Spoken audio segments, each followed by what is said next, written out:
Nous nous retrouvons en direct du quartier Général Frères pour la réunion du Club de l'Ours. L'invité aujourd'hui était Serge Nocody, le président d'Auvergne-Rhône-Alpes Énergie Environnement. Monsieur le Président, bonjour. Bonjour Vous avez Florent. eu l'occasion ce matin devant un parterre de chefs d'entreprise de présenter l'action de votre agence. En résumé, quel est l'ADN de Auvergne-Rhône-Alpes Énergie Environnement ? L'ADN, c'est la recherche, le développement et l'investissement au service de l'économie régionale sur tous les sujets qui touchent, bien entendu, à l'environnement, au développement durable, mais principalement sur justement les points forts de notre région qui touchent justement à ces sujets-là. Alors nous sommes dans une région qui est une forte productrice d'électricité nucléaire, mais c'est aussi une région qui est la première en France depuis son rassemblement entre l'Auvergne et Rhône-Alpes pour ce qui est du bois. Et la filière bois, c'est quelque chose de très important pour vous. Ah ben tout à fait. Justement, on est une des régions où la forêt se développe et en même temps, on peut participer largement et contribuer au développement d'un secteur économique qui en a bien besoin, entre le bois construction et le bois énergie. Et en même temps, vis-à-vis du particulier, c'est un moyen aussi de participer à l'atténuation justement de la pollution et au traitement justement de la qualité de l'air.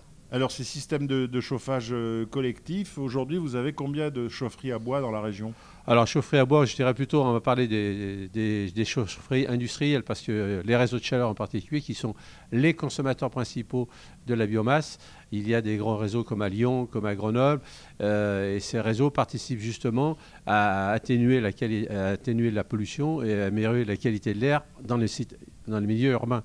Aujourd'hui, on va même plus loin, c'est que la biomasse contribue, on l'a vu sur la vallée de l'Arve, par les aides qui sont apportées par l'État, l'EDEME et la région, à sensibiliser les citoyens justement à consommer mieux le bois dans les meilleures conditions et avec des outils de combustion qui soient justement labellisés, comme le label Flamme, et qui permettent d'avoir une combustion qui soit non carbonée, justement, comme le sont les énergies fossiles. Voilà, et puis il n'y a pas que le bois, vous soutenez aussi d'autres formes d'énergie renouvelable. Alors, on participe bien sûr au lancement de la méthanisation, c'est un élément important parce que la région Auvergne-Rhône-Alpes est une région aussi où on peut réaliser des projets qui consistent justement à injecter une matière, un déchet en gaz. Ce gaz est injecté dans les réseaux. Nous avons des exemples avec des stations d'épuration, des déchets agricoles aussi qui permettent justement sur les territoires d'utiliser intelligemment au titre de l'économie circulaire la matière et le gaz qui est un gaz vert, on va dire, injecté dans le réseau et qui permet par exemple dans le transport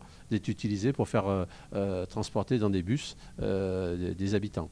Voilà, et puis peut-être un dernier mot sur une des missions fondamentales de l'agence aussi, qui est la formation du public et faire en sorte que les gens prennent de conscience du coût de l'énergie et de la nécessité de l'économiser. Alors ça, c'est l'enjeu, je dirais, numéro 1. Si on veut réussir la transition énergétique, il faut que le triptyque citoyen, producteur d'énergie et collectivité marche main dans la main, parce que ça commence à l'école.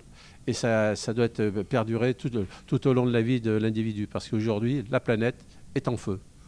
Serge Nocody, merci d'avoir répondu à nos questions. Je vous dis à très vite pour un nouveau rendez-vous du Club de l'Ours, toujours en direct du quartier Général Frères à Lyon.